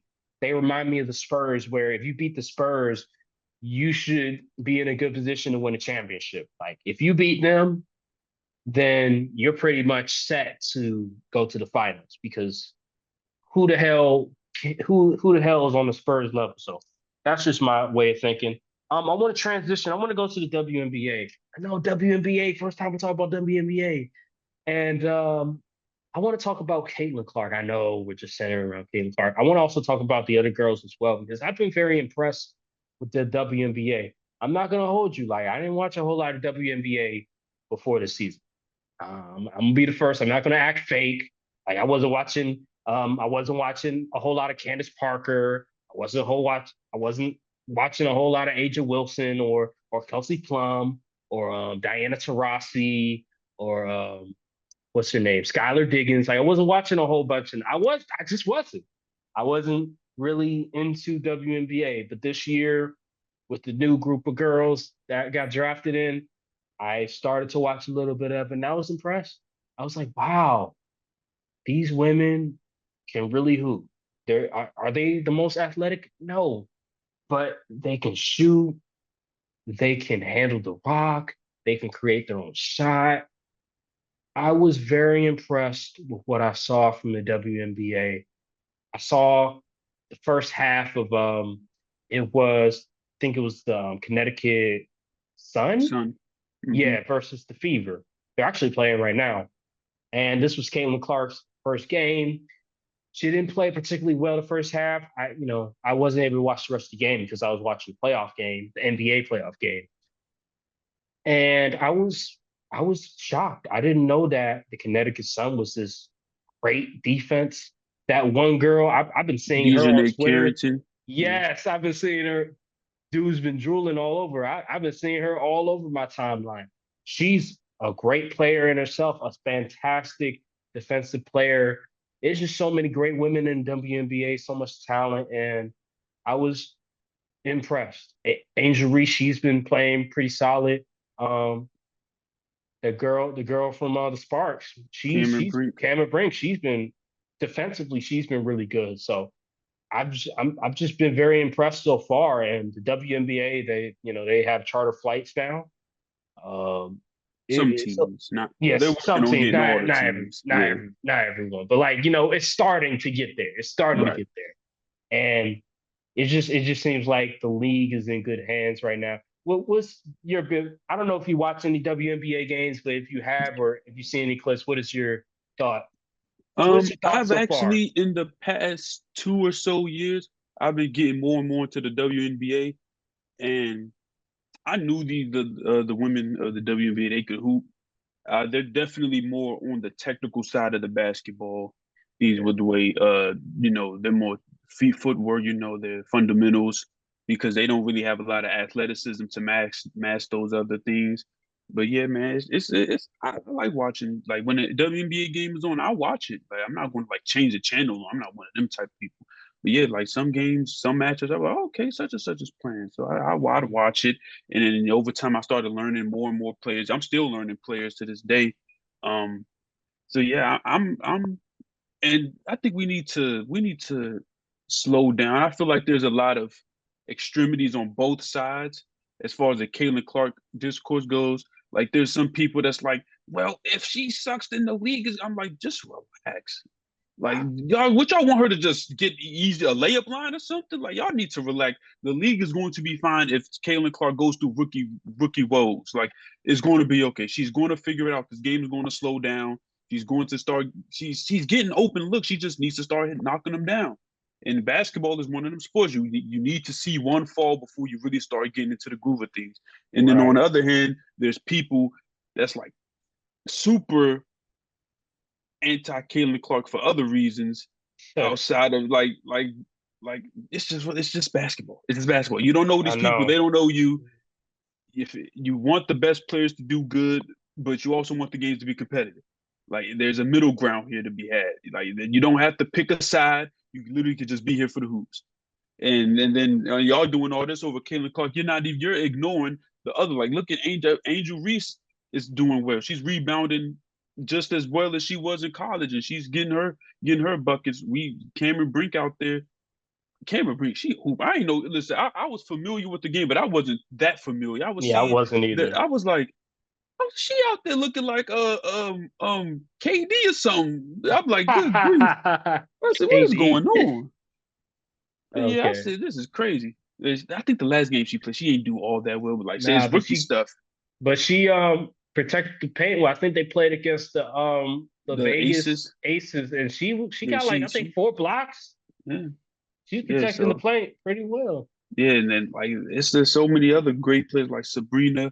I still can't pronounce her last name. It's so I don't know. I, Lunescu, I, I oh, think and I, that's how you say it. but yeah, she a hooper too. Oh man. Oh, did you see the replay? She was nice in college too. Oh Those people man, don't need. She man, was tough in college. Before Yeah, Caitlin she was Clark, tough. man, what? Before Caitlin Clark, she was doing a lot of the same stuff. Like she was pulling Yeah, up from the pocket. It's just she didn't have the I don't know what it was. the media, the hype. I don't know why That it was took pre Caitlin NIL Clark. too. So That is true. But but Kobe was co-signing her. Like I yeah. don't know what it was. Like maybe it was NIL. Not being able to get on commercials until the NIL came through. But man, she was doing a lot of the same stuff that Caitlin Clark was doing. Like Yeah. she was really like she was ridiculous in college. But I don't know. Maybe it's because she didn't make the Final Four like Caitlin Clark. Like Mm. Caitlin Clark was carrying teams on her back. Like maybe that was why. I don't know, but she was a phenomenal player in And college, also playing that's for another thing Oregon. about the Caitlin Clark situation and her woes this early is that she's used to being the system. Like Yeah. Iowa, like Kate Martin, she got drafted, but that felt like just like a what the heck? What when like what's going on here? But yeah, she's adapting to being in the WNBA system. Like there's an actual system now. So she instead of her just going out there and be like, do whatever you can to score, she now there's other players she has to turn to that are Mm-hmm. on the same level. Like Aaliyah Boston, she was drafted first overall last year. Yeah. So yeah, so it's gonna be tough. And the other players in the league, they ain't no slouch neither. So like Nah. I said, Nah. Dejanay character, she had the handcuffs on her. Yeah, So yeah, and another thing, because I thought it was funny how like people are calling out the coach of the Fever after 3 games, saying she needs to get fired. Like she keeps taking the ball out of Caitlin Clark's hand. I'm like, oh, the WNBA is up now. They finally made it mainstream. Like that's what I'm talking about. People are calling for a coach's job after 3 games. That's what I'm talking about. people when I saw them talking about the commissioner as far as like the scheduling for the game, I was like, Oh, oh I man, saw it's that it's too. real, it's real smoke over Oh here. man, I saw that too. I was like, what? I was like, I ain't never seen this before. That's crazy. But yeah, I agree with you on the conversations regarding Caitlin Clark besides basketball. It is getting out of hand. It's getting very annoying talking. Like I remember Jamel Hill, she was responding to like a bunch of people on social media was talking about Why? Like they shouldn't be fouling hard like that on Caitlin Clark. Do they not understand what she's doing for the league? I'm like, shut up. Yeah, Michael like Jordan please was shut doing up. so. Michael Jordan, like Larry Bird and Magic Johnson saved the NBA, and they were getting freaking tackled to the ground. Shut up, Michael man. Jordan was getting crushed by the Pistons Like, until he shut put on that up, muscle. He was like, man, I'm spinning the block. shut Like up, Caitlin Clark, man. she'll adapt. Like relax, let's relax here. Relax. Let her play. That's good. Like that's And it's literally not. And you know what's disrespectful. funny? If it was, it's they're just so mad that she's just not dominating immediately. Yeah. And but the thing is, it's not like she's not showing good things on film. Like she's getting separation and all. Like yeah, she needs to limit the turnovers like a lot. Like Yeah, she's yeah, averaging a lot of yeah, yeah. turnovers, A but lot of she's turnovers. getting open looks. She just needs to start knocking them down. It's not like she's like useless out there. Like she can still Oh, contribute. She had like 22 points the other day or something like she's that. averaging 17 points right now and Exactly. on 6 assists. I mean, hey, as a rookie so far, so good. And she, And she's playing good defenses. Like yeah, yeah. And then like she's a lot of the shots that she made in college, she's making in NBA, not at the same efficiency, but she's still making a lot of the same crazy shots that she made before. It's just, it's a people just process. need to relax. They just need to Exactly, wait. exactly. And let's not forget the Fever. They had the number one pick for a reason. They aren't just going to all of a sudden be a top five team in the league just because they Yep. got Clay Caleb. Like it's a process here. What if they get paid next year? That shit would be crazy. That would be crazy.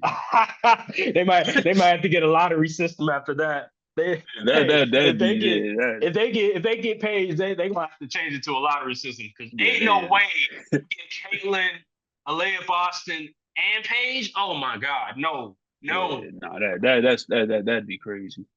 bruh. Yeah, they would have to get a lottery system out there. They would have to expand. They already are expanding. They already have. They just announced another expansion team. I think it was in Golden. The It was in. the Valkyries, Golden State Valkyries, or Yeah, something yeah, like that. yeah, yeah, yeah. So they And are then there's a expanding, Toronto team coming which too. is great. That's Yeah. fantastic. So I would definitely love. I definitely can't wait for all that because as we see in the past with all these women that are getting drafted, don't even make the team. The talent pool is increasing. So but Yeah, they yeah. these ladies need roster spots. Right, right, right. So, but regardless, salute to the WNBA. Seems like they're on the up. Hopefully they I'm can telling you, man, we in continue. that Magic and Bird era because a Oh lot of yeah. people don't realize the NBA operated at a loss for like 30 years or something like that. Yeah, yeah. Same with WNBA, and then all of a sudden Magic Bird come through, bring that excitement, bring that rivalry to the table, and people started watching it more. And that was really the start of everything. Michael Jordan just exponentially made it a lot better. Dream Team, you name it, Kobe, Shaq, LeBron, D Wade. And Then we got and Steph. uh and Mike might be coming sooner than we think. Ah, here we I'm go. looking Here at we you, go. Juju. Ah, I knew you were gonna say it. I knew you were gonna say it. Yo, yeah. Oh man, She she's plays oh the man. game like something I've never seen out of a woman. Oh yeah, she's Well, one of those. technically, Jordan already was there with Maya Moore, but the way the Uh, league is going, see, Maya Moore, she was, no, no, no, no. I know she yeah, best. Listen, I haven't watched. I know. Like, there's probably some people that say Lisa Leslie, yeah. maybe. Maya In my Moore's the goat. opinion, Maya Moore's the goat. it's Maya Moore. I think. I She think. did I think. so much with such a short time. It was like, man, I think it's Maya Moore. Like I think yeah, she won 4 championships. Like the Lynx every single year I would hear the Lynx are in the finals. Like yeah. it was ridiculous. I remember one year I think the Sparks won and it was like it took like a miraculous final like minute for the Sparks to win it. Like it was that close. So yeah, Maya Moore, she was just different. Like she played at a different level than everybody else. The same with when Juju come to the league is gonna be the same thing, where it's like she moves a lot differently than everybody else. And so Yeah, I can't wait for her. She has the potential, she has the marquee ability, she has the image with the hairstyle and with the way that she talks, presents herself. Like she's definitely gonna be great for a long time, and I can't wait for that. WNBA has a bright future, man. And oh yeah, uh, absolutely, a absolutely. lot of people that came before the women now, they were the Oscar Robertsons. They were the Yeah, Bill the Russells. Candace Parkers, the Lisa Leslies, the They were the Maya pioneers. Moore. They were the pioneers. They were the ones that paved the way. They were the trailblazers. And Yeah. now we're looking at the new era, the era that Hmm. was the 1980s, where now we're going to see the WNBA not have to rely on the NBA anymore for revenue. Like they're actually going to be able to make their own revenue. They're actually going to be able to have their own league and not have the NBA oversee every damn thing. So it's a great future for the league, man. Great future for the league. And it helps with basketball discourse. The basketball discourse is gonna get a lot better. We're gonna As see long as the basketball weirdos year stay round. away, Yeah, that's the thing. There are some weirdos that they you watch the know games for the wrong reasons. They just want to watch players to slander players. We leave that NBA Twitter garbage over there. We ain't trying to see that over here. a lot of With all due sexist, respect. a lot of sexist garbage. A Yeah, lot of that sexist that's garbage. was expected. Yeah, but it is what it is, man.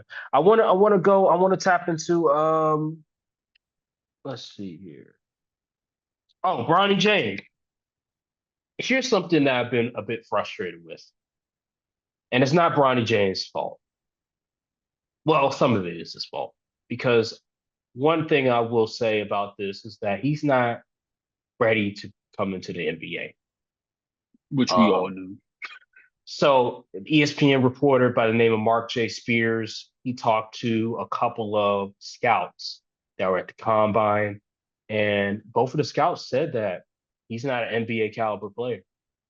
He Which one of the if you yeah watched USC, one of the scouts compared him to a poor man's Davion Mitchell. Davion Mitchell, yep. That's not good. So if he's a poor man's Davion Mitchell, but then all of a sudden I hear other people comparing him to Marcus Smart, to Drew Holiday, No. do people not understand? They're like, oh, that's a ceiling. Do people not understand? Those are all-star players. Oh, Eric Gordon as well. Do people not understand how good those players are?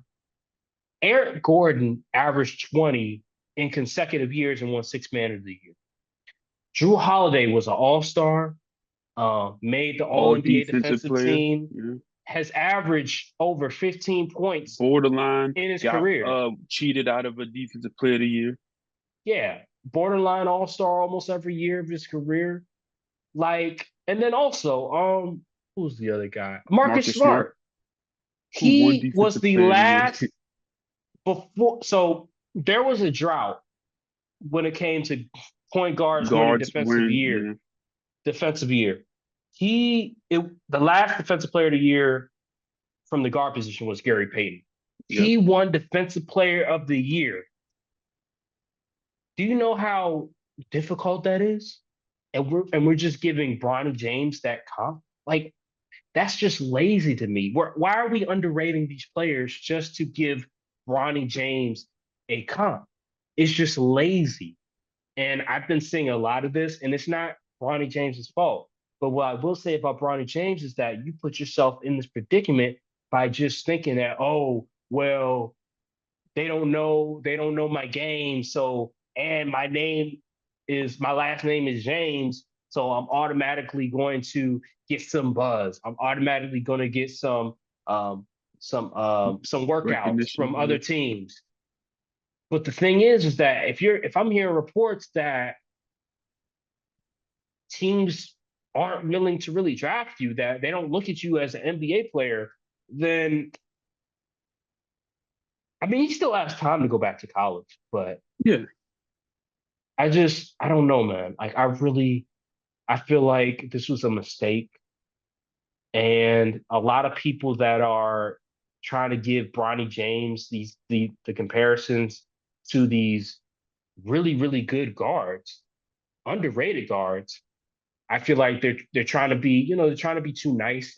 They're biased. Like they probably like the kid a lot, and they don't want to go on air and try to criticize him too much and not say that, oh, we can't play in the league.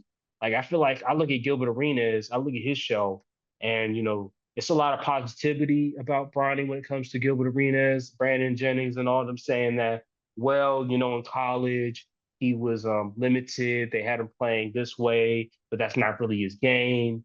But then when you go into the NBA combine and you hear the scouts say these things about him, these negative things about him, well, maybe some of that is true what they said about, oh, he was limited, but on the other end, But maybe he's just not good.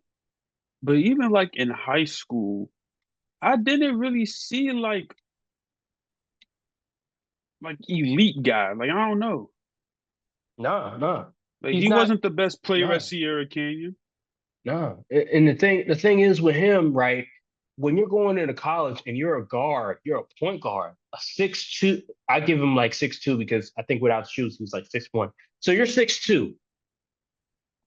Even Davion Mitchell could score in college. Like he was getting a bucket in college, right? He would get you 15 points. Bronny gave you 5. That's not good.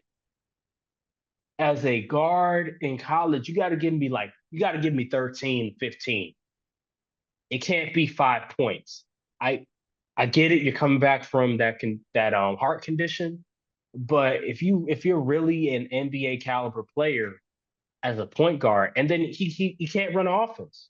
That's another thing. That was one of the things on the scouting report. When you're that size and you're labeled a point guard, you got to be able to know how to run an offense, and he doesn't know how to run an offense. That's a big problem, and that's why he needs to go back to college. He really does because if I the best he'll probably get is maybe a two-way contract or maybe summer league, right? He'll be able to go to summer league and try out, but I don't know if that's good enough. Does he really want to go through that uncertainty just to try to make a roster spot in the NBA? And even if you make a roster spot in the NBA, you still have preseason where they're still trying to fill out the rosters. And you're not always expected to make the team after the preseason. There's just a lot of uncertainty. And I feel like if he goes back to college, he needs to go to a team that will allow him to play his game and that will allow him to develop as a guard. Because I get Gilbert Arenas' point about, well, the whole age thing is important. I agree with that because a lot of teams they draft off potential, and the longer you're in college, the more they see your weaknesses, and the more they're going to be turned off by it. But I think another year in college will do wonders for him because he needs to learn the game. It's just clear he's not there yet. So that's just me. What about you? How you feel about the whole conversation about blind? Um, I think it's just I feel like it was premature. I thought he was just going to like test the water, see what they saying. I didn't expect him to like really commit to the whole process. I think he still has time to go back to school, Yeah, I I believe. think he still has time too. So he could just like last minute, like, okay, yeah, this wasn't, Yeah. you know. I mean, I don't blame him for testing the same because, it's different between college and NBA. Like, man, he could have got some good game from NBA scouts, and people that seen it worked out. They probably pulled him to the side, gave him a few tips, few pointers, saying what he could work on to really get better to the next level. Hmm. And so I don't blame him for that, just to see, like, really get that knowledge and game, maybe make some connections to guys that they could probably talk to throughout if he goes back to college. But yeah, I don't think he should continue as for the continue with the draft process. I think it's not going to go in his favor, and it not it doesn't hurt to go back to school. It really It does. doesn't. It doesn't. Like It no one doesn't. really expected him to be one and done, especially after the whole heart situation. So it's not like Hmm. you're failing any expectations put on you. So yeah, I just say I'm pretty sure Braun will probably recommend him go back to school. I hope because I think that I would will be the hope to. best for his career, in I my will hope opinion. to. I will hope to because And get right now it's not looking too good. yeah. So yeah, like Marcus J. Spears was talking about the poor man Davion Mitchell. If you're a poor man of a guy that comes off the bench, I mean, that ain't a six man of the year caliber guy. I mean, then yeah, Yeah, yeah, that's not good. And so I mean, I've seen stories where guys they've averaged 5 points their first year, and then every single year they make a significant jump, and then by their senior year they're averaging like 20 points per game. They get drafted. Now Yeah. they're not a lottery pick, but they still get drafted, and Like that could be Bronny, Jose Alvarado. Jose Alvarado. I want to get to I think the final topic real quick. I want to talk about the NFL schedule. So they came out with the NFL schedule last week, and I just want to talk. I want to first of all, I want to get your reaction to the Cowboy schedule. How you feel about your schedule, man? um, as far as the way the games are placed, I'm actually I'm glad most of the tougher games in the schedule are early in the season Yeah, because midseason form is a thing, yeah. and the back half of the schedule isn't as brutal, and the Hmm. bye week isn't too early, so that's a good. It's not too late either. It's like I think week 8 bye, which is that's okay. We can deal with that. They got us running the AFC gauntlet, AFC North gauntlet early, which is annoying. Week 1 got the Browns, and I think week 3 or 4 we got the Ravens. So it's Yeah. gonna be some wars fought. Tyler Guyton got his work cut out for him going against Miles Garrett week 1, first start of the NFL regular season going against Miles Garrett. Godspeed, young man. But Woo. yeah, man, it's gonna be interesting to see. I looked at the schedule. I don't really like predicting wins for my team on the schedule, but I still think this Cowboys team, even though I think the losses as far as players leaving is been overblown in the media. Hmm. But when you realize, like, you really have to look at it from a whole picture. Barring any injuries, a team with Dak, CD, Michael Parsons, Trayvon Diggs, DeMarcus Lawrence, Zach Martin, Tyler Smith, um, Terrence Steele getting back to his regular play form, Jake Ferguson, who's on the right. Like, we still have good players. Like, this isn't going to be no top 10 pick team. As long as Hmm. this isn't going to be one of them. We're not winning 7 games or whatever y'all sound crazy. But yeah, Yeah. I think the floor for honestly is 10 wins. Like, we don't Oh, get 10 wins, it's a huge failure in my eyes because like there's like obviously got the 49ers on the road, which is annoying. Why do we always play them in I forgot the area they play in, but in obviously San Fran. They don't even play in San Fran. But they anyway, play in yeah, Santa I don't Clara. yeah, Santa Clara, that's what I'm getting. I was like, man, whatever. But we it's a winnable schedule. Hmm. So hey, So let me tell you. So my team, I saw something where we have one of the hardest schedules in the NFL. I'm talking about the Packers, by the way. So yeah. number one, we're playing the Eagles in Brazil on Peacock. Like, oh, I have to say this. I'm tired. NFL is one of the greediest organizations ever. Like 5 streaming companies where you're going to show the game plus Nasty plus work. YouTube plus YouTube as well. It's just like, come on, man. Like, what are we doing? Like, you got Netflix, you got Peacock, you have Amazon Prime, you have CBS, NBC, ESPN, YouTube, Disney Plus. Disney Plus, ESPN Plus. It's like, damn. Like I gotta have all these subscriptions. This stuff is just so annoying. Like I'm sick and tired of it. But regardless, yeah, the Packers, we open up with the Eagles, which I'm happy about because I want to see if this like I want to see what this team is made of. Like I'm not one of those fans that's like, oh, I don't want a hard schedule. Like, man, I want to see my team tested. I want to see if they really Yeah, bout it. So yeah. we're gonna see how they look against the Eagles in a relatively neutral site in Brazil. So I can't wait for that. We have the Colts, which is an interesting game. Anthony Richardson's coming back. You have your boy AD Mitchell. I don't know if he's gonna be playing or not, but he's gonna be there. They have a lot of good pieces. I'm really excited. They also have your boy from UCLA as well. Then the Titans. I mean, we got Minnesota. You got a very interesting schedule. If you're somebody that likes seeing certain matches, I mean, the Packers schedule is where it's at because we have a lot of interesting matches. I mean, my God. Tennessee, we get to see Will Levis, see if he can reach his potential. Minnesota, you never know. JJ McCarthy might start, and we might get to see JJ McCarthy. The Los Angeles Rams, you could never sneeze on them. Got Matthew Stafford, them they made the playoffs last year. Arizona Cardinals, Kyler Murray is back. Got Marvin Harrison Jr. The Houston Texans with CJ Stroud. I mean, my God. Jacksonville Jaguars, will they have a bounce back year with Trevor Lawrence? You lose Calvin Ridley, but you bring in Gabe Davis and Brian Thomas Jr. Detroit Lions, bye week. Chicago Bears. Oh, Chicago Bears. I can't wait for that game. Caleb Williams, San Francisco, Miami, Detroit, Seattle, New Orleans, Minnesota, Chicago. Goddamn.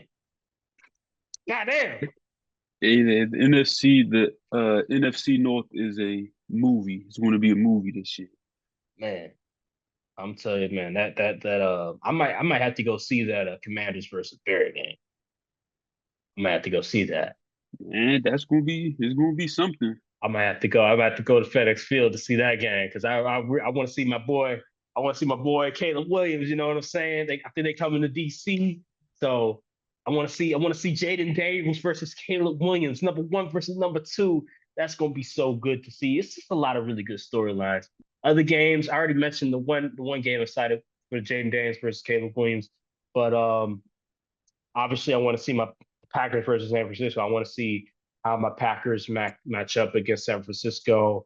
I think the Ravens play. Do the Ravens play San Francisco? Or is the Chiefs play San Francisco? I forget. Let me check San Francisco.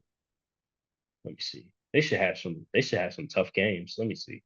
Oh, they play the Jets too. Oh yeah, that's another game I can't wait for. Oh yeah, the Jets got a lot of prime time games this year. Yeah. They got like 6 prime time games. They said we need that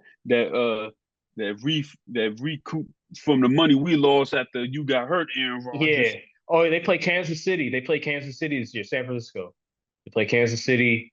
They play they play the Bears. Oh man, Caleb Williams gonna get tested this year. Yeah. Oh, they don't play the Ravens. Okay, that's fine. Yeah. Ooh. Oh, they played them week 1. Ooh, the Jets. Damn. I already know who I'm drafting on my fantasy team. I already know who I'm drafting. I'm looking at this Cowboys schedule. Like, this is insane. Browns, week 1. Saints, I ain't worried about the Saints, honestly. They got Dennis Allen and freaking Derek Carr stinks. Yeah. Ravens, week 3. Like, come on, man. Lamar Jackson, we can't beat Lamar Jackson. Giants, I'm not worried about them. Then we got Steelers. That's probably going to be a lower scoring game. Yeah, that's going to be a low score game for sure. Yeah. Detroit. Then we got the Lions. Ooh. I think we can still beat them, honestly. But then the 49ers after the bye, like, come on, man. Ooh. Then the Falcons, we got to go see Kirk. I'm never scared of the Falcons, with all due respect. Then the Eagles, then the Texans. Like, come on, give us a break. Then we got the Commanders. Super late into the year, I can't November wait for 24th. that one. I can't wait for that one. Wait, is that Thanksgiving? No, the Giants game is Thanksgiving. Okay. Yeah, which is a Mickey Mouse. That was such a Mickey Mouse. I can't believe they're on Thanksgiving again. Like, why? Why not give the Commanders that spot? Like, come on now. Like, they have a rookie quarterback. Like, give the Commanders that spot. Why the Giants? Daniel Jones sucks. Right? They wanna have a repeat game of Thanksgiving again. Because last year we played them on Thanksgiving. They had Sam Howell. Like, everybody knew Sam Howell was trash. Yeah, after Giants, we got the Bengals. I'm not too scared of them, honestly. The Bengals? Oh, you tripping? We beat them the last time we played them. So hey, then how we got long the ago Panthers. was that? How long ago? Was that was like 3 years ago. No, that was 2022. 2022. Oh yeah, y'all did win that year. Oh yeah, that was like beginning of the season. Anywho, then we got the Panthers after that. No one worried about that. Then the Buccaneers, Baker cool, but then the Eagles, and then the Philly. Commanders. We can win 10 games Yeah, if y'all they can win just. 10 games. But then again, what is that really going to accomplish? We ain't winning no Yeah. playoff games. Yeah, I agree with We're that. gonna I be in a agree. wild card spot. We're gonna have to either play the Lions, 49ers, maybe the Eagles. If we play the Eagles in the playoffs, I ain't losing sleep. Mm-hmm. But yeah, that's But all I yeah, got to say man. about schedules. I'm Yeah. looking forward to the NFL season, even though the Cowboys have annoyed me to the ends of the earth. Mm-hmm. Looking forward to it. I think the Jets. I think they're gonna be the number one team to watch. I think they're gonna be the number one team. I'm gonna be paying attention to them the most because of just what transpired last year and all the pieces that they acquired and drafted. That's gonna be the number one team. Just let me be me.